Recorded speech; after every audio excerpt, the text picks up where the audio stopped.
Luno ng'adde lubadde lukiiko lw'ekyalo lugendeddwamu kugonjoola embiranye zikwata ku ddogo ku kyalo Nandegejja mu disitulikiti y'e Mityana lugudde butaka oluvannyuma lw'abatuuze okuva mu mbeera.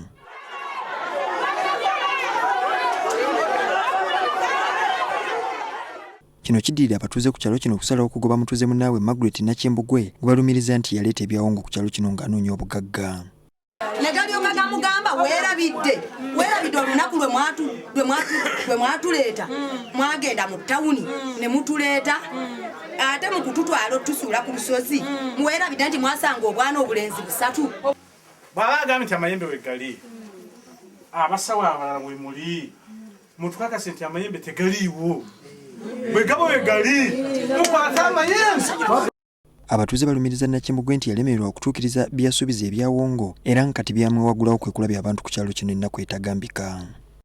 Gye yatugula nga bamugambye babiwe bye beetaaga n'atulimba n'atabikola. Poliisi bwebeeganye ffe tujja byekolerako era ffe tujja beekwatirako nga ffe ab'ekyalo. Nakyembugwe akanze kwewozaako naye nga buteerere era embeera bw'esusse obw'omulamuzi abamu ku b'eŋŋanda ze wamu ne muwala we kwe kubaddusaawo.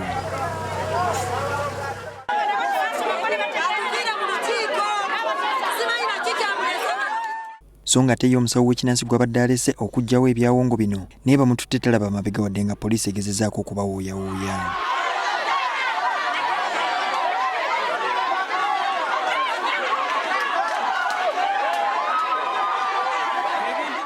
Abamu ku batuuze babadde bateesa nti Nakyembugwe asooke kusasula nsimbi ezisaasaanyiziddwa okukujjanjaba abalwadde.